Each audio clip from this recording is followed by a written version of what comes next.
High range family കുഞ്ഞാറ്റ. കുഞ്ഞാറ്റയുടെ വിഷയം നിങ്ങൾക്കൊക്കെ അറിയാം. എനിക്കറിയുന്നതിനേക്കാൾ കൂടുതൽ എനിക്ക് തോന്നുന്നു കുഞ്ഞാറ്റയുടെ പ്രേക്ഷകർക്കാണ് കൂടുതൽ കാര്യങ്ങൾ അറിയുന്നത്. ഞാൻ അവരുടെ ഒരു റെഗുലർ വ്യൂവർ ഒന്നും അല്ലായിരുന്നു. ഈ ഒരു വിഷയം വന്ന ശേഷം ഞാൻ അവരെ പറ്റി അന്വേഷിക്കുകയും കൂടുതൽ കാര്യങ്ങൾ അറിയുകയും ഇൻഡെപ്തിൽ എനിക്ക് കുറച്ച് ഇൻഫർമേഷൻ കിട്ടിയത് മാത്രമാണ് എൻ്റെ കയ്യിലുള്ള ആകെ ഒരു വിവരം. അപ്പം ഹൈ റേഞ്ച് ഫാമിലി എന്ന് പറഞ്ഞുകൊണ്ട് അവൻ്റെ ഒരു ചാനൽ തുടങ്ങുകയും അതിനോടനുബന്ധിച്ച പെൺകുട്ടിയെ അതിൽ കൂടെ അപഹരിക്കാൻ ശ്രമം നടത്തുകയും ചെയ്യുന്നത് കൊണ്ടാണ് ഞാൻ ഈ വീഡിയോ എടുക്കുന്നതും ഞാൻ ഈ വിഷയം പബ്ലിക്കിലേക്ക് കൊണ്ടുവരണമെന്ന് ആഗ്രഹിക്കുന്നതും. ഈച്ച് ആൻഡ് എവറിത്തിങ്, അതായത് ഇവൻ്റെ ചാറ്റ് ഹിസ്റ്ററി ഉൾപ്പെടെ ഇവൻ ആ പെണ്ണിനെ ചെയ്ത ഓരോരോ കാര്യങ്ങൾ ഉൾപ്പെടെ കൃത്യമായ വിവരം കയ്യിലുണ്ട്. ഓരോന്നോരോന്നായിട്ട് ഞാൻ പുറത്തു വിടും. അവൻ മര്യാദയ്ക്കായി ആ പെൺകുട്ടിയെ ജീവിക്കാൻ അനുവദിക്കുമെങ്കിൽ ഈ പ്രശ്നങ്ങളൊന്നുമില്ല. ഇനി ആ പെൺകുട്ടിയാണ് അവൻ ടാർഗറ്റ് ചെയ്യുന്നത്, ചുമ്മാ ഈ കുട്ടിയുടെ പുറത്തുള്ള സ്നേഹമൊക്കെ കാണിച്ചുകൊണ്ട് പോക്കർത്തരം കാണിക്കാനാണ് ഉദ്ദേശമെങ്കിൽ 100% കുഞ്ഞാറ്റയ്ക്കൊപ്പം നിന്നുകൊണ്ട് ഇവനിക്ക് കിട്ടേണ്ടതിൻ്റെ ബാക്കിയും കൂടെ ഞാൻ വാങ്ങിച്ചു കൊടുക്കും. അത്രയേ ഉള്ളൂ. വിഷയം വരുന്നതിന് മുമ്പ് നമുക്ക് ഈ അവൻ മുക്കിയ ഒരു വീഡിയോ ഒന്ന് കേൾക്കാം. ഇനി ഞാൻ ഒരു കാര്യം ഉണ്ടായിരുന്നിട്ട് എന്തെങ്കിലും ഒരു കാര്യം ഞാൻ ക്ലാരിഫിക്കേഷൻ തന്നില്ലെങ്കിൽ എന്റെ ലൈഫ് ഞാൻ ഒരാൾ വിവാഹം കഴിച്ചപ്പോ തൊട്ട് അല്ലെങ്കിൽ അയാളെ ഇന്ന് വരെ 2019 ഞാൻ ഈ ആളെ രജിസ്റ്റർ ചെയ്യുന്നത്. അതും വീട്ടിൽ നിന്ന് ഒരു കാര്യമില്ലാണ്ട് ജസ്റ്റ് എന്റെ കൂട്ടുകാരന്മാരുടെ കൂടെ ഞാൻ എന്റെ കൂട്ടുകാരന്മാരുടെ കൂടെ ഒരു ബാർകാലം ഇറങ്ങി പോകുന്ന ഒരാളാണ്. ആ ആൾക്ക് വേണ്ടിയിട്ട് ഞാൻ ഡിഗ്രി പഠിക്കാൻ വേണ്ടി വന്ന എന്റെ ഡിഗ്രിക്ക് സപ്ലൈ കിട്ടാൻ കാരണം തന്നെ പോലീസ് സ്റ്റേഷൻ, പെരുമ്പാവൂർ പോലീസ് സ്റ്റേഷനകത്ത് എത്ര തവണ പോലീസ് സ്റ്റേഷൻ കേട്ടിട്ടുണ്ടെന്നറിയോ? അതെല്ലാം അനുഭവിച്ച് എല്ലാം മനസ്സിലാക്കി എല്ലാം ഉൾക്കൊണ്ടും ഞാൻ എന്റെ ആഗ്രഹങ്ങളെ വിട്ട് എന്റെ വീട്ടുകാരെ വെറുപ്പിച്ച് എന്റെ ബന്ധുക്കളെ വെറുപ്പിച്ച് ഞാനൊരു വൈദിക. എന്തായിരുന്നു നിന്റെ ആഗ്രഹം എന്നുള്ളൊരു സംശയം നിങ്ങൾക്കുണ്ടാവും. നമുക്ക് ആഗ്രഹം ഒന്ന് കേൾക്കാം. വേണ്ടിയിട്ട് ഞാൻ വൈദികനാകാനായിരുന്നു വന്ന് നിന്ന ഒരാളാ. ഞാനൊരു പെൺകുട്ടിയെ സ്നേഹിച്ചു. ഞങ്ങൾ യാക്കോബിറ്റ് ആയതുകൊണ്ട് ഞങ്ങൾക്ക് കല്യാണം കഴിക്കാം, അതൊരിക്കലും ഒരു തെറ്റല്ലാന്ന് പറഞ്ഞ് ഞാൻ ആ ഒരു പെണ്ണിനെ സ്നേഹിച്ച് ഞാൻ ആ പെണ്ണിന് വാക്ക് കൊടുത്തോണ്ട് എന്റെ അടുത്ത് ഈ പറയുന്ന വ്യക്തിയുടെ പല വേണ്ടപ്പെട്ട ആൾക്കാരും, ഞാൻ അങ്ങനെ തന്നെ പറയുന്നു, വേണ്ടപ്പെട്ട ആൾക്കാരും എന്റെ അടുത്ത് പറഞ്ഞു അവൾ മരിച്ചാലും അവളെ ചങ്ങല കിട്ടാലും അവൾ എന്ത് ചെയ്താലും നീ പേടിക്കേണ്ട കാര്യമില്ല, നിനക്ക് തന്നെ കെട്ടിച്ച് തരുമെന്ന് പറഞ്ഞാൽ നിനക്ക് ഒരിക്കലും കെട്ടിച്ച് നീ അങ്ങനെ അവൾ എന്ത് ചെയ്താലും പേടിക്കേണ്ട കാര്യമില്ല എന്നും പറഞ്ഞ എനിക്ക് എന്നോട് പറഞ്ഞിട്ട് ഞാൻ ഒരു പെണ്ണിന് വാക്ക് കൊടുത്തതാ. ആ വാക്ക് കൊടുത്ത ഞാനൊരു വൈദികനായിട്ട് ആളുകൾക്ക് സമാധാനം കൊടുക്കുമ്പോൾ എനിക്ക് ഉള്ളിനുള്ളിൽ ഒരു സമാധാനം ഉണ്ടാവുമോ? ഇല്ല. അതിന്റെ പേരിൽ തന്നെ ഞാൻ ആ കുട്ടികളോടുള്ള സ്നേഹം കൊണ്ട് തന്നെ ഞാൻ ഒന്നും മേടിക്കാതെ കെട്ടി. എങ്ങനെയുണ്ട്? 2019 ഞാൻ നമ്മുടെ പെരുമ്പാവൂർ എന്നെ എത്ര തവണ ഇറക്കി വിടുന്നല്ലോ, ഞാൻ അതിലോട്ടൊന്നും കടക്കണില്ല. ഞാൻ പറഞ്ഞു എന്ന കാര്യം എന്താണെന്ന് വെച്ച് കഴിഞ്ഞാൽ പറയുന്ന മുഴുക്ക റോങ് ആണെന്ന് അവനിക്ക് ബോധ്യപ്പെട്ടു. അതായത് ഡൗറി ഒന്നും വാങ്ങിക്കാതെ കല്യാണം കഴിച്ചു എന്നുള്ളതാണ് പറയുന്നത്. ആ പെൺകുട്ടി കൊടുക്കേണ്ട കേസ് പ്രോപ്പറായിട്ട് കൊടുക്കാത്തതിന്റെ പേരിലാണ് ഈ പ്രശ്നങ്ങളൊക്കെ നടക്കുന്നത്. കഴിഞ്ഞ മാസം വരെ, ഐ തിങ്ക് ഒരു 2 months ബിഫോർ, ഈ കുട്ടി ഇത് ഡിക്ലെയർ ചെയ്യുന്നിടം വരെ ഇവൻ താമസിച്ചിരുന്ന വീട്ടിന്റെ റെന്റ് കൊടുത്തിരുന്നത് പോലും ആ പെൺകുട്ടിയാണെന്ന് പറഞ്ഞാൽ എത്ര പേർക്ക് മനസ്സിലാക്കും? അതിനെ കറവപ്പശു ആക്കി കൂടെ നിർത്തി ഒരു ജോലിക്കും പോകാതെ സുഖിച്ച് ജീവിച്ച ഇവന്റെ ക്രമക്കേടുകൾ കയ്യോടെ പൊക്കിയത് കൊണ്ട് മാത്രമാണ് അവൾക്ക് ഇതിൽ നിന്നൊരു മുക്തി കിട്ടിയത്. അതിന് അവൾ ഉപയോഗിച്ച മാർഗം കൃത്യമായിരുന്നു. ആ മാർഗത്തിൽ ഇവൻ വന്ന് ചാടിയും കൊടുത്തു. മറ്റൊരു ഐഡിയയിൽ നിന്നുകൊണ്ട് ഇവനോട് കമ്മ്യൂണിക്കേറ്റ് ചെയ്തപ്പോൾ ഇവൻ അവളോടങ്ങ് കമന്നു വീണു. പ്രണയധുരനായി, ഭയങ്കര പ്രേമമായി, കാര്യങ്ങളായി. അവസാനമാണ് കുഞ്ഞാറ്റ പറഞ്ഞത്, ഇത് മറ്റൊരു പെണ്ണല്ലടാ, ഇത് ഞാൻ താൻ എന്ന്. ഈ ഒരു വിഷയം ആ പെൺകുട്ടി ചെയ്തത് കൊണ്ടാണ് ഇത് കൃത്യമായി അവനെ കൈയോടെ പിടിച്ചത്. അപ്പം നിങ്ങൾക്ക് അതിൻ്റെ ഡോക്യുമെന്റ്സ് എവിടെ നിന്ന് കിട്ടിയെന്ന് മനസ്സിലായില്ലേ? ഞാൻ എങ്ങനെ അറിയുന്നു? IM CID, CIDക്ക് ഇതിനപ്പുറമൊക്കെ കെട്ടും. ഇതിനെക്കാട്ടി കൂടുതൽ കാര്യങ്ങളുണ്ട്. ഇവൻ്റെ ചാറ്റ് ഹിസ്റ്ററി ഒന്നും വിടാതെ A to Z കയ്യിൽ കിട്ടിയിട്ടുണ്ട്. കുഞ്ഞാറ്റ എന്നെ ഒന്ന് കോൺടാക്ട് ചെയ്തിരുന്നെങ്കിൽ എനിക്ക് ഭയങ്കര സന്തോഷമാകുമായിരുന്നു. പക്ഷേ എന്നെ കോൺടാക്ട് ചെയ്തിട്ടില്ല കുട്ടി. സാരമില്ല. അവൾക്ക് എന്നോട് ദേഷ്യം തോന്നാനും ചാൻസസ് ആർ ദേർ. കാരണം അവളുടെ ലൈഫിനെ പറ്റിയിട്ടുള്ള അവൾ ഒരിക്കലും ആരോടും പറയാൻ ആഗ്രഹിക്കാത്ത കുറേ കാര്യങ്ങളായിരിക്കുമല്ലോ ഞാൻ പറയാൻ ഉദ്ദേശിക്കുന്നത്. പറയേണ്ട സാഹചര്യം ഹൈ റേഞ്ച് ഫാമിലി ഹൈ റിസ്കിൽ ഉണ്ടാക്കിയത് കൊണ്ട് മാത്രമാണ് ഞാൻ ഈ വിഷയം എടുത്തിരുന്നത്. ഒത്തിരി പെൺകുട്ടികളുമായി വഴിവിട്ട ബന്ധം. എന്തിന് മല്ലു ഫാമിലി എന്ന് പറയുന്നില്ലേ? അവൻ്റെ വൈഫിനെ വെച്ച് പോലും അവൻ പറഞ്ഞിട്ട് അവൻ ഗേമത്തോടു കൂടി പറയുന്നുണ്ട്, അവളുമായിട്ട് പോലും എനിക്കൊരു ബന്ധം ഉണ്ടായിരുന്നു ഇത്രേ. ഇതൊക്കെയാണ് പറയുന്നത്. ആരെ ഒരു പെണ്ണുങ്ങളെ അവൻ വിട്ടിട്ടില്ല. അതൊക്കെ ചിലപ്പോൾ തള്ളി മറിക്കലും ഒക്കെ ആയിരിക്കും. മല്ലു ഫാമിലി ആയിട്ടൊക്കെ ഇച്ചായന് ബന്ധമുണ്ട് എന്നൊക്കെ പറഞ്ഞാൽ മല്ലു അറിഞ്ഞ അവൾ അടിച്ച് അവൻ്റെ ആളാമ്പാരി അവൻ ചവിട്ടി കലക്കും. എനിവേ അതൊക്കെ വലിയൊരു വിഷയമാണ്. നമുക്ക് അതിലേക്കൊന്നും പോകണ്ട. വിഷയം കുഞ്ഞാറ്റ ഇവൻ പിന്തുടർന്ന് ആക്രമിക്കുന്നതാണ്. ഈ വ്യക്തി വിവാഹം കഴിക്കുന്ന സമയത്ത് ഈ പെൺകുട്ടിക്ക് 17 വയസ്സ് കഴിഞ്ഞ് 18 അങ്ങോട്ട് തുടങ്ങണ സമയത്താണ് ഇവൻ്റെ വിവാഹം നടക്കുന്നത്. 17 വയസ്സിൽ ചർച്ചിൽ വെച്ച് പരിചയപ്പെടുന്നതാണ്. അവിടെ പാട്ട് ഗ്രൂപ്പിലെ മറ്റേ പെൺകുട്ടിയുണ്ട്. അവിടെ വെച്ച് കണ്ട് ഇഷ്ടപ്പെടുന്നു, പ്രണയം തുടങ്ങുന്നു. പ്രണയത്തിൻ്റെ ഇതിൽ 18 ആകാൻ കാത്തു നിൽക്കുന്നു. പ്രണയത്തിൻ്റെ തീവ്രതയിൽ പെൺകൊച്ച് മതിമറന്നു പോകുന്നു. ആ മതിമറക്കൽ ഈ നരാന്തവൻ്റെ കയ്യിലേക്ക് അതിൻ്റെ ജീവിതം കൊണ്ടങ്ങ് വെച്ചു. പല പ്രാവശ്യവും ആത്മഹത്യക്ക് ശ്രമിച്ചിട്ടുണ്ട്. പല പ്രാവശ്യവും ആത്മഹത്യയെക്കുറിച്ച് ചിന്തിച്ചിട്ടുണ്ട്.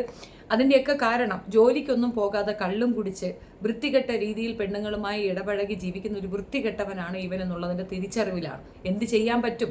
സ്വയം തീരുമാനിച്ചതല്ലേ. പക്ഷെ ഞാനൊരു കാര്യത്തിൽ ആ കുഞ്ഞാറ്റയുടെ അമ്മയെ പുകഴ്ത്തുകയേ ഉള്ളൂ. കാരണം അങ്ങനെ വേണം അമ്മമാർ. നമ്മുടെ മക്കൾക്ക് തെറ്റ് പറ്റാം. മക്കൾ കുഴിയിലൊക്കെ വീഴും, നമ്മൾ അവിടുന്ന് പിടിച്ച് കയറ്റണം. അല്ല അവിടെ കിടന്നോട്ടത്തിൽ കൂടെ മണ്ണും കൂടെ നമ്മളും കൂടെ ഇട്ട് കൊടുക്കാൻ ചിന്തിക്കരുത്. കുഞ്ഞ് നമ്മുടേതല്ലേ. ഒരേ ഒരു മകനും കൂടെ ഉണ്ട്. ആ മകളുടെ കാര്യം സെക്യൂർ ആക്കാൻ വേണ്ടി ആ അമ്മ അവളുടെ വാക്ക് കേട്ടുകൊണ്ട് അവൾക്കൊപ്പം നിന്നു. അവൾ സഹായിച്ചു. അവൾക്ക് ലോൺ എടുക്കാൻ സപ്പോർട്ട് ചെയ്തു. അവൾക്ക് വിദേശത്ത് പോയി പഠിക്കാനുള്ള സംവിധാനങ്ങൾ ചെയ്തു കൊടുത്തു. അങ്ങനെ ആ മകൾക്കൊപ്പം നിന്നതുകൊണ്ടാണ് കുഞ്ഞാറ്റ എന്ന പെണ്ണ് ഇപ്പോഴും നമുക്കിടയിൽ ജീവിച്ചിരിക്കുന്നത്. അല്ലെങ്കിൽ നമ്മൾ കണ്ട കുറേയധികം പെൺകുട്ടികളെ പോലെ ഒരു പെൺകുട്ടി എന്ന രീതിയിൽ അവളും ഈ ലോകത്തോട് വിട പറഞ്ഞ് പോയിട്ടുണ്ടാകും. കുഞ്ഞ് സേഫ് ഹാൻഡിലാണ്, അമ്മയുടെ അടുത്താണ്. ഞാൻ ഈ വീഡിയോ ചെയ്യാനുള്ള പ്രധാന കാരണം, എനിക്കൊരു കമൻറ്റ് വന്നിരുന്നു, അച്ഛൻ അധികാരമുണ്ടെന്ന്. അച്ഛൻ എന്ത് അധികാരമുണ്ടെന്ന് പറഞ്ഞെന്നാണ് കേൾക്കട്ടെ. ഞാൻ പറഞ്ഞത് നിങ്ങൾക്ക് മനസ്സിലായില്ല. ഞാൻ വിദേശത്തായിരുന്നപ്പോൾ സുഷമ സ്വരാജായിരുന്നു അന്നത്തെ വിദേശകാര്യമന്ത്രി. അവരവിടെ വന്നൊരു നിയമം പാസ്സാക്കി. ഇനി മുതൽ അച്ഛൻ്റെ പെർമിഷനും ഒന്നും വേണ്ട മക്കൾക്ക് വേണ്ടിയിട്ട് പാസ്പോർട്ട് റിന്യൂ ചെയ്യാൻ. മുമ്പ് അങ്ങനെയല്ല, പാസ്പോർട്ട് എടുക്കണമെങ്കിലും റിന്യൂ ചെയ്യണമെങ്കിലും അച്ഛൻ്റെ ഒപ്പ് വേണം. അതൊരു ഭയങ്കര പ്രശ്നമായിരുന്നു. വിദേശത്തേക്ക് പോകുന്ന ആൾക്കാർക്ക് വളരെ ബുദ്ധിമുട്ടായിരുന്നു. കുട്ടികളെ കൊണ്ടുപോകാൻ ഒക്കത്തില്ല. കാരണം ഈ നാറികൾ ഒപ്പിട്ട് തരത്തില്ല. റിന്യൂ ചെയ്യുമ്പോഴത്തേക്ക് ഇവന്മാർ ഒപ്പിട്ട് തരത്തില്ല. അനുഭവിക്കട്ടെ എന്നില്ല. കുട്ടികളുടെ പഠനത്തിൽ പോലും ബുദ്ധിമുട്ടുണ്ടാക്കുന്ന രീതിയിൽ അവന്മാർ കളിച്ച് കളയും. അമ്മയോടുള്ള ദേഷ്യം കുട്ടിയുടെ തലേ കാണിക്കാം. സ്വന്തം കുഞ്ഞെന്ന് പോലും തോന്നത്തില്ല. ഇപ്പം ഇവ ഈ കാണിക്കുന്ന ഡ്രാമ മുഴുവൻ ആ കുട്ടിയെ കിട്ടാൻ വേണ്ടിയിട്ടല്ല. അവളെ നോവിക്കാൻ ഏറ്റവും നല്ല സാധനം കുട്ടിയാണ്. അവൾ തിരിച്ച് അവനിലേക്ക് വരാൻ ഏറ്റവും നല്ല സൊല്യൂഷനും കുട്ടിയാണ്. അത് അവളെ വേണമായിട്ടല്ല. ഇപ്പം അവൾക്ക് കുറച്ചുകൂടെ ഇൻകം കിട്ടുന്ന രീതിയിലേക്ക് അവൾ എത്തിയിട്ടുണ്ട്. ഇനി അവളെ ഭാര്യയാക്കി വെച്ച് കഴിഞ്ഞാൽ ഒരു എമൗണ്ട് വരും. കുട്ടിയെ നോക്കുന്നെന്ന് പറഞ്ഞാൽ അതിൻ്റെ രീതി ഒരു എമൗണ്ട് വരും. അത് വാങ്ങി തിന്ന് കുടിച്ച് തൂർത്തടിച്ച് അപരാധിച്ച് നടക്കാൻ വേണ്ടിയിട്ടുള്ള അവൻ്റെ ഐഡിയ മാത്രമാണത്. ഇവനാണ് യഥാർത്ഥ കള്ളൻ. ഇവൻ ചാനലും ഇട്ടുകൊണ്ട് ആ പെണ്ണിനെ അവഹേളിക്കാൻ ഇറങ്ങി നിൽക്കുന്നത് കണ്ടിട്ട് അവന് വേണ്ടി വക്കാലത്ത് പറയാൻ എൻ്റെ ചാനലിൻ്റെ ഇടയിലെങ്കിലും വരാതിരിക്കാം. കമൻസിൽ കൂടെ പോലും നിങ്ങൾ അവൾക്ക് എഗൻസ്റ്റ് ആയിട്ട് ഒരു വാക്കിട്ടാൽ ഞാൻ പച്ചയ്ക്ക് പറയും. കാരണം ഞാൻ മനസ്സിലാക്കിയതിൽ ഇന്നും അവൾ നമുക്കിടയിൽ ജീവിച്ചിരിക്കുന്നത് ഭാഗ്യം കൊണ്ട് മാത്രമാണ്. അച്ഛനും അമ്മയും ചെയ്ത പുണ്യം കൊണ്ട് മാത്രമാണ് ആ പെൺകുട്ടി ഇന്നും നമുക്കിടയിൽ ജീവിച്ചിരിക്കുന്നത്. അവന് കുട്ടീനെ കൊടുക്കും. എപ്പോൾ കൊടുക്കും എന്നറിയാം. ഫിനാൻഷ്യൽ സ്റ്റെബിലിറ്റി ഉണ്ടെങ്കിൽ കൊടുക്കും. മര്യാദയ്ക്ക് ജീവിക്കുന്ന ഒരുത്തനാണെങ്കിൽ കൊടുക്കും.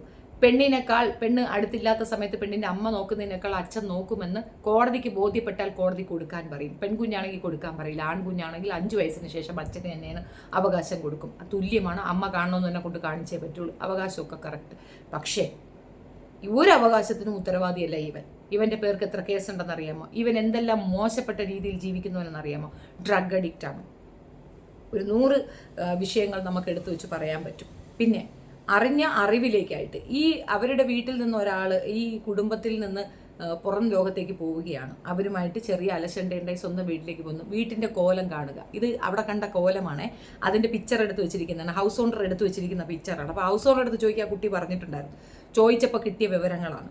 ഇന്നേ വരെ, അതായത് ഇവനുമായി അവൾ താമസിച്ചിരുന്ന വീട്ടിൽ അവസാനത്തെ വാടക പോലും കൊടുത്തത് അവനല്ല, അവളാണ്. ജോലിക്ക് പോയിരുന്ന ആരെന്ന് അതിന്ന് വ്യക്തമല്ലേ? ആർക്കാണ് വരുമാനം എന്ന് വ്യക്തമല്ലേ? വരുമാനം കൊണ്ടുവരും, അത് വെച്ച് വീട്ടുകാര്യങ്ങൾ നടത്തും, ജീവിക്കും, ഒരു പ്രശ്നവുമില്ല, മുന്നോട്ട് പോകും. പെണ്ണുങ്ങൾക്ക് വലിയ ബുദ്ധിമുട്ടൊന്നുമില്ല അതിൽ.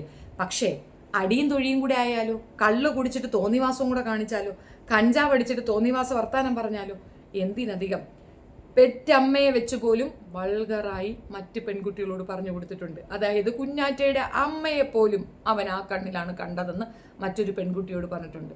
ഈ ഡീറ്റെയിലിംഗ് ഒക്കെ ഒരു പെണ്ണിൻ്റെ അടുത്തേക്ക് ആ പെൺകുട്ടി വന്ന് പറയുമ്പോൾ അതിനകത്ത് കൃത്യമായ വിശദീകരണം ചോദിക്കുമ്പോൾ അവൻ അയച്ച ആ ഹിസ്റ്ററിയൊക്കെ അവൾ അയച്ചു കൊടുക്കുകയാണ്.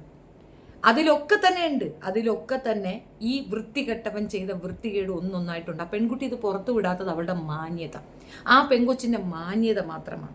എനിക്കിത് കിട്ടിയത് എവിടെ നിന്ന് ചോദിക്കരുത്. എനിക്ക് കുഞ്ഞാറ്റയുടെ ചോദിക്കാൻ താല്പര്യവുമില്ല, ഞാൻ സംസാരിച്ചിട്ടുമില്ല. പക്ഷേ കുഞ്ഞാറ്റ വന്നത് നേരിട്ട് പറയുകയാണെങ്കിൽ ഇതിനേക്കാൾ എവിഡൻസ് കുഞ്ഞാറ്റയുടെ കയ്യിലുണ്ടെന്ന് എനിക്കറിയാം. തരികയാണെങ്കിൽ ഞാൻ പബ്ലിഷ് ചെയ്യും.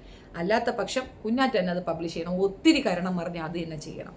കുട്ടിയെ അംഗൻവാടി വിടുമ്പോൾ അവിടെ പോയി നിന്നുകൊണ്ട് കൊച്ചിനെ കരയിപ്പിച്ചുകൊണ്ട് ഫോട്ടോ എടുപ്പിക്കുകയാണ് ചെയ്യുന്നത്. ഇവൻ തന്നെ ഇതിനകത്തും ഇവൻ മുഖ്യ ഈ വീഡിയോയ്ക്കകത്ത് ഇവൻ പറയുന്നുണ്ട്, കൊച്ചിന് ഞാൻ കള്ളൊഴിച്ചു കൊടുത്തു എന്ന് വരെ പരാതി വേണം. കള്ള് എന്താണ് എന്നറിയാത്തതാണ് കുഞ്ഞുങ്ങൾ. കുഞ്ഞ് അത് ഐഡന്റിഫൈ ചെയ്യുന്നത്. 3 വയസ്സുള്ള കുട്ടിക്ക് മദ്യം കൊണ്ട് കൊടുത്തിട്ട് അതൊന്ന് മണപ്പിച്ചിട്ട് അതൊന്ന് ഐഡന്റിഫൈ ചെയ്യാൻ പറഞ്ഞാൽ ആ കുഞ്ഞ് പറയണത് ഇത് എനിക്ക് അപ്പൻ ഒഴിച്ചു ചെന്ന ജ്യൂസാണ് എന്ന് പറയുകയാണെങ്കിൽ അത് ആ കുട്ടി ഐഡന്റിഫൈ ചെയ്ത് പറയുന്നതല്ലേ. ഈ ഇപ്പോൾ ഒരു ജ്യൂസ് കൊണ്ട് കൊടുത്തിട്ട് മോനെ ഇത് അപ്പം തന്നെയാണോ എന്ന് ചോദിച്ചാൽ ഓക്കെ, ഇത് അപ്പം തന്നെയാണെന്ന് പറയാൻ അമ്മ പറഞ്ഞു എന്ന് പറയാം. ഒരു സംഗതി കൊടുത്ത് അതിൻ്റെ സ്മെല്ല് മനസ്സിലാക്കിയിട്ട് ഈ സ്മെല്ലുള്ള സാധനം എനിക്ക് ഈ അപ്പൻ തന്നു എന്നാണ് കൊച്ചിൻ്റെ മൊഴി. പോക്സോ ക്രൈമിൽ ഈ നാറിയെ പിടിച്ച് അകത്തിടേണ്ടതല്ലേ, അതവൾ ചെയ്തിട്ടില്ല. ആരും അറിയരുതെന്ന് കരുതി അവൾ വളരെ സമാധാനപൂർവ്വം സഹിച്ച് ഇത്രയും കാലം ജീവിച്ചു. ഇനി അവൾ ആ ടോക്സിക് റിലേഷൻഷിപ്പിൽ ജീവിക്കാൻ പാടില്ല എന്നുള്ളത് അവളുടെ തീരുമാനമാണ്. വേറെ ആരും അവളെ നിർബന്ധിച്ചില്ല. അവളുടെ അമ്മ പറയുന്നത് കേൾക്കണം, അപ്പോഴേ നിങ്ങൾക്ക് മനസ്സിലാവുള്ളൂ. അത് അവരോട് ചോദിക്കുകയും വേണം, അമ്മയോട് സംസാരിക്കണം, അപ്പോഴേ മനസ്സിലാവുള്ളൂ. ഞാൻ മനസ്സിലാക്കിയെടുത്തോളം ആ അമ്മയാണ് ആ കുട്ടിയെ ചേർത്ത് പിടിച്ചെന്ന് തോന്നുന്നു. അച്ഛനും അമ്മയും ആണ് ചേർത്ത് പിടിച്ചെന്ന് തോന്നുന്നു. അവരാണ് ഇവർക്ക് എല്ലാ സപ്പോർട്ടും ചെയ്തു കൊടുത്തിട്ടുണ്ടാവുക. അല്ലാതെ വേറെ എവിടെ നിന്നാണ് ഗ്രിപ്പ് കിട്ടുക? 18 വയസ്സ് തികഞ്ഞ അടുത്ത ദിവസങ്ങളിൽ ഇവൻ വിവാഹം കഴിക്കുകയാണ്. പ്രേമം കണ്ണിന് പിടിച്ചു കഴിഞ്ഞാൽ പെൺപിള്ളേർക്ക് പിന്നെ ഒന്നും കാണത്തില്ല. വീട്ടുകാർ പറയണമെന്നും അവർക്ക് ബോധ്യപ്പെടത്തില്ല. അവരങ്ങ് ചാടി ഇറങ്ങുകയാണ്. പിന്നീടാണ് സത്യങ്ങൾ മനസ്സിലാക്കുന്നത്.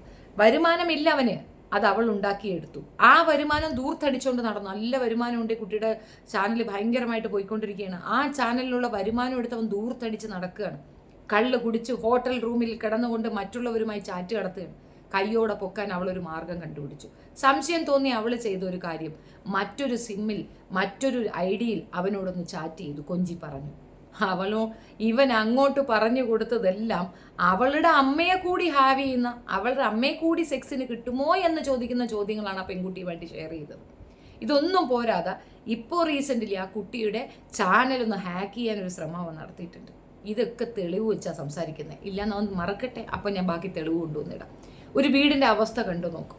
ഈ കാണുന്ന വൃത്തികെട്ട അവസ്ഥയിലുള്ള ഒരു വീട്ടിലേക്ക് ഈ കുഞ്ഞിനെ കൊടുത്തു വിടണമെന്ന് പറഞ്ഞവൻ്റെ തലയ്ക്കല്ലേ അടി കൊടുക്കേണ്ടത്? നിനക്ക് എത്ര ബോധം ഉണ്ടടാ? നീ വന്ന് കമൻ്റ് ഇടുന്നു അച്ഛൻ അധികാരം ഉണ്ടെന്ന്. പലരും പല ലൈഫും കാണുമ്പോൾ ഇത് നമ്മുടെ ലൈഫിനെ വെച്ച് താലി ചെയ്തിട്ടാണ് അനുകൂലം പറയണത്. ഒരു കാരണവശാലും അനുകൂലിക്കുന്നതിന് മുമ്പ് 10 വട്ടം ചിന്തിക്കണം. ഭാര്യയെ നോക്കാത്ത ഒരു വ്യക്തിയെ മറ്റൊരു പെണ്ണ് സ്വീകരിക്കാൻ ആ പെണ്ണിന് തലയ്ക്ക് സുഖമില്ല. നിങ്ങൾ ഒരു പെണ്ണിനെ നോക്കാൻ കഴിയുന്നില്ല, ആ പെണ്ണുമായിട്ട് നന്നായിട്ട് പോകുന്നില്ല എന്ന് അവന് മറ്റൊരു സ്പേസ് കൊടുക്കുന്നുണ്ടെങ്കിൽ നാളെ നിങ്ങൾക്ക് ഇതിനേക്കാൾ വലിയ മെനക്കേട് വരും. അവൻ ആ കുട്ടിയെ നോക്കൂലായിരുന്നു. അത് നിങ്ങൾ ചാനലിൽ കൂടെ മനസ്സിലാക്കിയതല്ലേ. അത് പോരാതെ ഇപ്പം മകനെ വേണമെന്ന് പറഞ്ഞുകൊണ്ട് അവൻ ഡിമാൻഡ് ചെയ്യുന്ന ഒരു ഒറ്റ കാരണമേ ഉള്ളൂ, ആ കുട്ടിയെ വിറ്റ് കാശാക്കാം. ചാനലിൽ കൂടെ ആ കുട്ടിയെയും ആ കുട്ടിയുടെ ഫീലിങ്സിനെയും വിറ്റാൽ പൈസ കിട്ടും. അതിൽ കൂടെ ഒരു വരുമാനം. അവൻ തുടങ്ങിയപ്പോൾ തന്നെ അവന് നല്ല റവന്യൂ കിട്ടി തുടങ്ങി. അവന് മനസ്സിലായത് നല്ലൊരു ബിസിനസ് ആണെന്ന്. അതിലേക്ക് ഇങ്ങ് ഇറങ്ങുകയാണ്. അവൾ എന്താണ് പറയുന്നത്? അവളുടെ വാക്കുകളിൽ എന്താണ് പറയുന്നത്? എനിക്ക് ഈ ചാനൽ വേൾഡേ വേണ്ട, എനിക്ക് ജീവിക്കണം, എനിക്ക് പഠിക്കണം, എനിക്ക് ജോലി കിട്ടണം, എൻ്റെ കുഞ്ഞിനെ വളർത്തണം. അവൾ ചാനലുമായിട്ട് നിൽക്കണമെന്ന് അവൾ ആഗ്രഹിക്കുന്നില്ലല്ലോ. ഇവിടെ എത്രയോ പേര് ചാനൽ കൊണ്ട് തന്നെ ജീവിക്കുന്നുണ്ട്. എത്രയോ പേര് അങ്ങനെയുണ്ട്. ലക്ഷക്കണക്കിന് രൂപ സമ്പാദിക്കുന്നവരുണ്ട് ചാനൽ ത്രൂ, ഇല്ലേ? ഈ പിന്നെ നമ്മുടെ ഓസി ഫാമിലി ഫുൾ അങ്ങനെയാണ് ജീവിക്കുന്നത്. അവർ പഠിച്ചതൊക്കെ അവരവരുടെ പൈസ കൊണ്ടാണ്.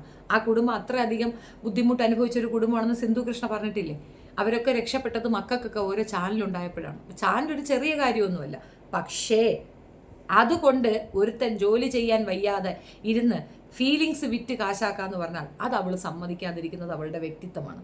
അവളുടെ കുഞ്ഞിനെ അവളെയോ വിറ്റ് അവൻ അങ്ങനെ ആക്കി. ഇനി അവളെ കുഞ്ഞിനെയും കൂടെ വിൽക്കാൻ കൊടുക്കരുത്, സമ്മതിക്കരുത്. നമ്മളൊരാളെ വിവാഹം കഴിച്ചു എന്നൊരു കുറ്റം കൊണ്ട് ആയുഷ്കാലം അവൻ അടിമപ്പെട്ട് ജീവിക്കണമെന്ന് പറയുന്നത് എന്തടിസ്ഥാനത്തിലാണ്? ക്രിസ്ത്യാനിറ്റിയിൽ ഒരു പ്രശ്നമുണ്ട്. ഡിവോഴ്സ് ഭയങ്കര പ്രശ്നമാണ്. തരൂല ഒരുപാട് കോംപ്രമൈസ് വരും. ഈ കോംപ്രമൈസ് ചെയ്യുന്നവർ ദൈവീക മതമൊന്നും പറഞ്ഞാൽ വൈദിക മതമൊന്നും പറഞ്ഞിട്ട് അതിനെ തൂക്കി തലവെക്കുന്നതാണ്. അതിനകത്ത് ജീവിക്കുന്ന മനുഷ്യർക്കല്ലേ അതിൻ്റെ ബുദ്ധിമുട്ട് എന്താണെന്നുള്ളത്. അങ്ങനെ വെച്ചാണെങ്കിൽ കുഞ്ഞാറ്റ ഒരുപാട് സാക്രിഫൈസ് ചെയ്തു. വീട്ടിൽ പറഞ്ഞാൽ അക്സെപ്റ്റൻസ് ഉണ്ടാകുമോ? വീട്ടുകാരത് ഏത് രീതിയിൽ കൺസിഡർ ചെയ്യും? അങ്ങനെ തുടങ്ങി അവൾ നല്ല വിഷമത്തിലായിരുന്നു. ആ അമ്മ സപ്പോർട്ട് ചെയ്തത് കൊണ്ട് മാത്രമാണ് അവൾ ഇന്ന് ജീവിച്ചിരിക്കുന്നത് നമുക്കിടയിൽ. അങ്ങനെയുള്ളൊരു കുഞ്ഞിനെ കൂടുതൽ ഉപദ്രവിക്കാൻ പോകരുത്. ഇവൻ പറഞ്ഞ കുറച്ച് കാര്യങ്ങളും കൂടെ കേൾക്കാം. ഇവന്റെ വാക്കുകളിൽ തന്നെ ഇവൻ വളരെ വൾഗറായിട്ട് ആ പെൺകുട്ടി അവതരിപ്പിച്ചിട്ടുണ്ട്.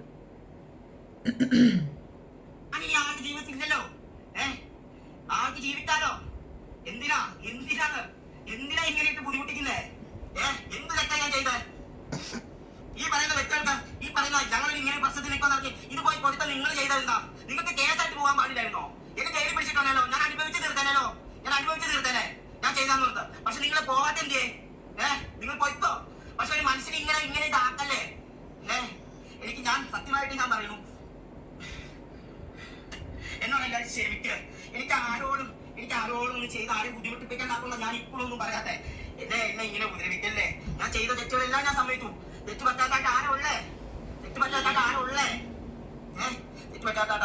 ഞാൻ സമ്മതിച്ചു. തെറ്റ് പറ്റാത്ത ആരോ ഉള്ളേ? സമ്മതിച്ചില്ല ഞാൻ. എന്നിട്ട് എന്തേ? പിന്നെ കൊച്ചിന്റെ കാര്യം പറഞ്ഞൊരു കാര്യമുണ്ട്. കൊച്ചിനെ വിടുന്നില്ല. അവനെ ഞാൻ ഓഗസ്റ്റ് 20 എന്റെ ബർത്ത്ഡേ. നിങ്ങൾ നോക്കെന്റെ കയ്യോ, ഇത് നോക്കെന്റെ കയ്യോ. ഞാൻ കൈ മുറിച്ച തന്നെയാ. അത്രയും എനിക്ക് മുറിച്ച തന്നെയാ. അത് കഴിഞ്ഞ് ഞാൻ അത്രയും 2 ആഴ്ച എനിക്ക് അത്ര വയ്യാണ്. കാരണം ഞാൻ ചെയ്ത തെറ്റിന്റെ സമയത്തല്ല ഈ പോയത് ഇയാള്. ഡ്രഗ്സ് അടിച്ചിട്ട് കയ്യും മുറിച്ച് ആത്മഹത്യക്ക് ശ്രമിച്ച ഈ വായി നോക്കിയിട്ട് കൂടെ കൊച്ചിനെ വിടുമെന്ന് നിങ്ങൾ തോന്നുന്നുണ്ടോ? അതേസമയം അവൾ പോയ ശേഷം ആ വീട്ടിന്റെ കോലവും ഞാൻ നിങ്ങളെ കാണിച്ചു. അതിനകത്ത് എന്താണ്? ഇങ്ങനെയാണ് ഒരു വീട് ഇട്ടിരിക്കുന്നത്. ഇതാണോ വീട്? ഈ കോലത്തിൽ കിടക്കുന്ന ആ വീട്ടിലേക്ക് ഈ കുട്ടീനെ പറഞ്ഞു വിടണമെന്നാണോ? എന്നാണോ നിങ്ങൾ ഉദ്ദേശിച്ചത്? നമ്മളെപ്പോലെയാണ് മറ്റുള്ളവരെന്ന് തെറ്റിദ്ധരിക്കരുത്. അങ്ങനെയല്ല. അവിടെ നടന്നത് മുഴുക്ക വല്ലാത്ത അനീതിയാണ്. ആ പെൺകുട്ടി ജീവിച്ചിരിക്കുന്നത് തന്നെ വലിയ ബ്ലെസ്സിങ് ആണ്. അവളുടെ കുടുംബം അവക്കൊപ്പം നിന്നതുകൊണ്ട് മാത്രം നമുക്കിടയിൽ ജീവിക്കുകയാണ് കുഞ്ഞാറ്റ എന്നുള്ള തിരിച്ചറിവായിരിക്കണം. അതങ്ങനെ അല്ല എന്ന് പറയാനാണെങ്കിൽ തെളിവ് കൊണ്ടുവയ്ക്കുക. ഇനി ഇത് മറിച്ച് കുഞ്ഞാറ്റയ്ക്ക് ഒരു അഭിപ്രായം ഉണ്ടെങ്കിൽ ഞാൻ എൻ്റെ വാക്കുകൾ പിൻവലിക്കും. ഞാൻ അറിഞ്ഞത് ഇത്രയാണ്. ആ താമസിച്ചിരുന്ന വീടുകളിൽ അവരുടെ ഹൗസ് ഓണർക്ക് അവസാനഘട്ട പണം പോലും കുഞ്ഞാറ്റയാണ് അയച്ചു കൊടുത്തിരിക്കുന്നത്. അവളോട് താമസിക്കുന്നില്ല, ഡിവോഴ്സിന് കൊടുത്തിരിക്കുക. എന്നിട്ടും ഇവനെ അപ്പോഴും ഒരു കൺസേൺ ചെയ്യുന്നു. ഇപ്പം അവൻ എന്താണെന്നറിയാമോ? ഇവളുടെ കയ്യിൽ നിന്ന് പണം കിട്ടും ഈ കുട്ടീനെ കൊണ്ടുപോയി. അതിനാണ് അവൻ ഈ ഡ്രാമ കളിക്കുന്നത്. നിങ്ങളെല്ലാവരും കൂടെ ചേർന്ന് അതിന് കൂട്ടു നിൽക്കരുത്. അവളുടെ അമ്മയ്ക്കൊപ്പം അത് വളരെ സേഫാണ്. ആ കുഞ്ഞ് അതിനെ കൊല്ലാക്കൊല ചെയ്യുകയാണ്. ഇപ്പം ആ കുട്ടി അംഗനവാടി വിടാൻ പറ്റുന്നില്ല ഇവൻ്റെ ശല്യം കാരണം. അവിടെ ചെന്ന് ഫോട്ടോ എടുക്കുകയാണ്. എന്തിനാണ് ഈ ഡ്രാമ കാണിക്കുന്നത്? ഇവന് ഒരു നിശ്ചിത തുക ഇവൻ്റെ നിന്ന് വാങ്ങിച്ചാണ് കൊടുക്കേണ്ടത് കോടതി. ഈ വൃത്തികെട്ടവൻ ജോലിക്ക് പോയി ആ കുട്ടിക്ക് ചെലവിനാണ് വാങ്ങിച്ചു കൊടുക്കേണ്ടത്. 18 വയസ്സുള്ള ഒരു കുട്ടിയെ ബ്രെയിൻ വാഷ് ചെയ്ത് കല്യാണം കഴിച്ച് കൂടെ നിർത്തി പീഡിപ്പിച്ച് കൊശയെ നശിപ്പിച്ച് പണ്ടാരം അടക്കി ദൈവത്തിൻ്റെ ഇടപെടലുകൾ കൊണ്ട് അവൾ കാര്യം മനസ്സിലാക്കി തിരിച്ചു വന്ന് അവൾ പഠിക്കാൻ പോയി അവൾ ജീവിതം തിരിച്ചു പിടിക്കാൻ ശ്രമിക്കുമ്പോൾ അവളെക്കുറിച്ച് എന്തൊക്കെ ഉണ്ട് എടുത്തിടുമെന്നൊക്കെ ഇവൻ പറയുമ്പോൾ എന്താണുള്ളത്? ഇതല്ലേ നീ പറയാൻ ഉദ്ദേശിക്കുന്ന? ഇതാണ്. അവൾ മറ്റൊരു പേരുണ്ടാക്കി ഇവനുമായിട്ട് കമ്മ്യൂണിക്കേറ്റ് ചെയ്തു. ആ കമ്മ്യൂണിക്കേഷനിൽ മറ്റൊരു സ്ത്രീയാണെന്ന് കണക്കാക്കിയില്ല നീ സെക്സ് സാധനം അവളോട് സംസാരിച്ചത്. അതെന്തിന്? അതിൽ തന്നെ നീ തീർന്നില്ലേ? അവളവിടെ ജീവിച്ചിരിക്കുകയല്ലേ? നിന്റെ ഭാര്യ നിന്റെ അടുത്തിരിക്കുമ്പോൾ നീ വേറൊരു പെണ്ണ് വേറൊരു ഐഡി വന്ന് ആ സെക്സ് ചാറ്റ് നടത്തുമ്പോൾ നീ എന്തിനാ പറയുന്നത്? അതും അവളുടെ അമ്മയെപ്പോലും ഞാൻ ചെയ്തിട്ടുണ്ട് എന്നൊക്കെ വീരവാദം കൂടെ പറയുമ്പോൾ അത് കേട്ടുകൊണ്ടിരിക്കുന്ന ആ പെൺകുട്ടിയുടെ സംയമനത്തിന് സമ്മതിക്കാതെ പാടില്ല. ദയവ് ചെയ്തിട്ട് കഥയറിയാതെ ആട്ടം കാണാതിരിക്കുക. കൂടുതൽ വിഷയങ്ങൾ താല്പര്യമാണെങ്കിൽ ഞാൻ ഒന്നൊന്നായിട്ട് പുറത്തുവിടും. ഇവൻ നടത്തിയ സർവത്ര ക്രമക്കേടുകളും സർവത്ര ചാറ്റ് ഹിസ്റ്ററിയും എൻ്റെ കയ്യിൽ കിട്ടിയിട്ടുണ്ട്. ഇവൻ എന്തൊക്കെ കുരുത്തക്കേട് കാണിച്ചു, എത്ര കേസുണ്ടെന്നും ഇവൻ എന്തൊക്കെയാണ് കുഞ്ഞാറ്റയെ പെരുമാറിയെന്നുള്ള ഫുൾ ഡീറ്റെയിൽസ് എൻ്റെ കയ്യിലുണ്ട്. ഞാനത് നിനക്ക് തരുന്ന ഔദാര്യമാണ്. മര്യാദയ്ക്ക് നിർത്തിപ്പിക്കും. ആ പെങ്കൊച്ചിനെ നീ ഉപദ്രവിക്കാൻ ഇറങ്ങിയാൽ ഇപ്പുറത്ത് അവൾക്കൊപ്പം ഞാൻ നിൽക്കുമെന്നാണ് ഞാൻ പറഞ്ഞത്. തുടക്കം മാത്രം. ആദ്യത്തെ വീഡിയോ ആണ്. It's A shock treatment for you only. Because നീ വിചാരിക്കുന്ന കണക്ക് അവർ തനിച്ചല്ല. ഒരു പറ്റം ആൾക്കാരെ ഞാൻ ഇപ്പുറത്ത് ഞാൻ കൊണ്ടുവന്ന് നിർത്തും. കാരണം ആ കുട്ടി ജീവിക്കണം. അവൾ അനിവാര്യമാണ്. അവൾ ഈ സൊസൈറ്റിക്ക് കൊടുക്കുന്ന മെസ്സേജ് വളരെ വലുതാണ്. കുഞ്ഞാറ്റയെ പോലുള്ള പെണ്ണുങ്ങൾ ഇനിയും ഉണ്ടാകണം. നിസ്സാര കാര്യങ്ങൾക്ക് നാട്ടുകാരെന്ത് പറയും, ബന്ധുക്കാരെന്ത് പറയും, കൂട്ടുകാരെന്ത് പറയും, ഞാൻ കണ്ടുപിടിച്ച ജീവിതമല്ലേ, എനിക്കിതിനകത്ത് കിടന്നല്ലേ പറ്റുമോ എന്ന് ചിന്തിക്കുന്ന ഓരോ പെണ്ണും തിരിച്ചറിയാൻ വേണ്ടിയിട്ടാണ് പറയുന്നത്. കുഞ്ഞാറ്റയുടെ ജീവിതം ഒരു റോൾ മോഡലാണ്. തിരിച്ചറിയുക. അതിനകത്ത് കിടന്ന് ആ സർക്കിളിൽ കിടന്ന് ചുറ്റിപ്പിടിക്കാതെ ഇറങ്ങി മാറി സ്വന്തമായിട്ട് നേടിയെടുക്കുക. നിങ്ങളുടെ കഴിവ് കൊണ്ട് നിങ്ങൾ ജീവിക്കുന്നിടത്ത് ഈ ഒരു കെട്ടുബന്ധം മാത്രം കാണിച്ചുകൊണ്ട് നിങ്ങളുടെ പൈസ അടിച്ചു മാറ്റി ജീവിക്കുന്ന ഇത്തരം നരാധമന്മാർക്കെതിരെ സംശയം വേണ്ട, നല്ല ശക്തമായി പൊരുതുക. അന്തസ്സായിട്ട് ജീവിക്കുക. സെൽഫ് റെസ്പെക്റ്റ് ഇല്ലാത്ത പെണ്ണ് അന്ന് മരിച്ചു എന്നാണ്. ആ റെസ്പെക്റ്റ് നിങ്ങൾക്ക് തിരിച്ച് കിട്ടാത്തിടത്തോളം നിങ്ങൾ മരിച്ച് ജീവിക്കണം. അങ്ങനെ ചെയ്യരുത് എന്നുള്ളതാണ്. ഇവൻ ഇതിനപ്പുറം ഡ്രാമ കാണിക്കും. കള്ള മാറ്റേ മോനാണവൻ. വെറും വൃത്തികെട്ടവനാണ്. കഥകൾ അറിയുകയാണെങ്കിൽ നിങ്ങൾ ഇതിനേക്കാൾ വെറുക്കും ഈ വൃത്തികെട്ടവനാണ്. കൂടുതൽ ഡീറ്റെയിൽസ് നിങ്ങൾ വേണമെന്ന് നിർബന്ധിക്കണം. ഞാൻ ഒന്നൊന്നായിട്ട് പുറത്തു വിടും. അത്രത്തോളം ഉണ്ട്. ഒരു ഷോക്ക് ട്രീറ്റ്മെൻറ്റിന് ചെറിയ സാധനം ഇവിടെ വെച്ചിട്ട് ഞാൻ പോകുന്നുണ്ട്. കണ്ടു നോക്കുക. അമ്മാതിരി വൃത്തികെട്ടവനാണ് എന്ന് തെളിവ് സഹിതമാണ് കുഞ്ഞാറ്റ കയ്യോടെ പിടിച്ചത്. കുഞ്ഞാറ്റ പിടിക്കുക മാത്രമല്ല, കുഞ്ഞാറ്റയ്ക്ക് കൊടുത്ത അതേ ഡോക്യുമെൻസുകൾ എനിക്കും കൊണ്ടുവന്ന് തന്നിട്ടുണ്ട് ആൾക്കാർ. അപ്പോൾ എൻ്റെ കയ്യിലും അതുണ്ട്. കുഞ്ഞാറ്റയുമായിട്ട് ഞാൻ ഇതുവരെയും കമ്മ്യൂണിക്കേറ്റ് ചെയ്തിട്ടില്ല. ആ കുട്ടിയുമായിട്ട് സംസാരിക്കാനും എനിക്ക് താല്പര്യമില്ല. പക്ഷേ അതെന്നെ കാണുന്നുണ്ടെങ്കിൽ നീ ചെയ്തത് ഏറ്റവും നല്ല കാര്യമാണ്. ഈ ഒരു വശപ്പെശകിൽ പോയി ചാടി വീണ് അങ്ങോട്ടും ഇങ്ങോട്ടും ചെളിവാരി എറിയാതെ മാറി നിൽക്കുക. നിന്നെ മനസ്സിലാക്കുന്നവർ മനസ്സിലാക്കും. കമൻറ്റോളികൾ അവിടെ കിടന്ന് നിരങ്ങട്ടെ. അവനൊക്കെ ഇതുപോലുള്ള കഞ്ചാവ് അടിക്കുക, കള്ളും കുടിച്ച് വൃത്തികേട് ചെയ്ത് നടക്കുന്ന വൃത്തികെട്ടവന്മാർ വീട്ടിലുണ്ടായിരിക്കും. അവരെയൊക്കെ വെളുപ്പിക്കാൻ വേണ്ടിയിട്ടായിരിക്കും ഇത് പറയുന്നത്. ഒരു പെണ്ണും ഈ വൃത്തികേട് സഹിക്കേണ്ട ഒരു ഗതികേടുമില്ല. അവൻ ജോലി ചെയ്ത് കൊണ്ടുവന്ന് തന്നാൽ പോലും നമ്മളത് സഹിക്കേണ്ട കാര്യമില്ല. ഇത് അവൾ കഷ്ടപ്പെട്ടുണ്ടാക്കുന്ന പണത്തിന്റെ പങ്ക് വാങ്ങിക്കുന്നു. ആ അമ്മ ഇരുന്നു കൊണ്ട് അങ്ങ് കൊന പറയുന്ന തള്ളേ, അവിടെ കിടക്കുന്ന ഫർണിച്ചർ പോലും സംസാരിക്കും. അതിൻ്റെ ഓരോത്തിലും ആ പെങ്കൊച്ചിന്റെ വിയർപ്പിന്റെ ഭാരമുണ്ട്. അവളുടെ വിയർപ്പ് കൊണ്ട് വാങ്ങിയ സാധനത്തിൽ കയറി കുത്തിയിരുന്നു കൊണ്ട് അവളെ തെറി വിളിക്കുന്ന നിനക്ക് നാണം ഉണ്ടോന്നാണ് എൻ്റെ ചോദ്യം. ഒരല്പ ഉളുപ്പ്. ഇങ്ങനെയുള്ള വിഷജന്തുക്കൾ കാരണമാണ് നമ്മുടെ നാട്ടിൽ നല്ല നല്ല കുഞ്ഞുങ്ങൾ കയറി തൂങ്ങിച്ചത്ത് കളയുന്നത്. ഇത്തരം വിഷജന്തുക്കളുടെ മക്കൾക്ക് ഒരു കാലത്തും മറ്റൊരു പെണ്ണെ കെട്ടിച്ചു കൊടുക്കരുത്. ഈ പറയുന്ന രീതിയിൽ ചെളിവാരി എറിയരുതെന്ന് പറയുമ്പോഴും ഞാൻ ഒരു കാര്യം പറയും. ഇതുപോലെ ഡ്രഗ് അഡിക്റ്റ് ആയ ഒരു വ്യക്തിയാണ് നമ്മൾ അവോയ്ഡ് ചെയ്യണമെങ്കിൽ അവൻ്റെ ഈ വൾഗാരിറ്റിയെ നമ്മൾ പബ്ലിക്കിന് കാണിച്ചു കൊടുക്കണം. അവൾ അത് പറഞ്ഞിട്ടില്ലെങ്കിൽ അടുത്തൊരു കുഞ്ഞ് ഇതുപോലൊരു അബദ്ധത്തിൽ പോയി ചാടും. ഒരു സിമ്പതിയും അർഹിക്കുന്നില്ല. മനസ്സിലാക്കിക്കോ. ആ പെൺകുട്ടി രക്ഷപ്പെട്ടു പോയതാണ്. നമുക്കിടയിൽ ജീവിക്കേണ്ടിരുന്ന പെൺകുട്ടിയെ ഈ രീതിയിൽ കഷ്ടപ്പെടുത്തി ബുദ്ധിമുട്ടി കൊലയ്ക്ക് കൊടുക്കുന്ന ഇത്തരത്തിലുള്ള വൃത്തികെട്ടവന്മാരാണ്. ഇവന്മാരെ തിരിച്ചറിയണമെന്നാണ് ഞാൻ പറഞ്ഞത്. കുറച്ച് കാര്യങ്ങൾ മാത്രം ഞാൻ ഇവിടെ വെക്കുന്നു. കൂടുതൽ അവിടുന്ന് വിളച്ചിൽ വന്നാൽ ഞാൻ കൂടുതൽ കൊണ്ടിറങ്ങും. അത്രേ ഉള്ളൂ. അതിനകത്ത് ആ പറയുന്ന ഓണറുടെ വോയിസ് ഉണ്ടാകും, ബാക്കി സർവത്ര ഡോക്യുമെന്റ്സ് ഉണ്ടാകും, അയച്ചു കൊടുത്ത പണത്തിന്റെ രേഖയുണ്ടാവും, ബാങ്ക് ഡീറ്റെയിൽ ഉൾപ്പെടെ സർവത്രവും നീ കാണിച്ച സർവ്വ ക്രമക്കേടും A to Z ഞാൻ പബ്ലിഷ് ചെയ്യും. Thank you so much.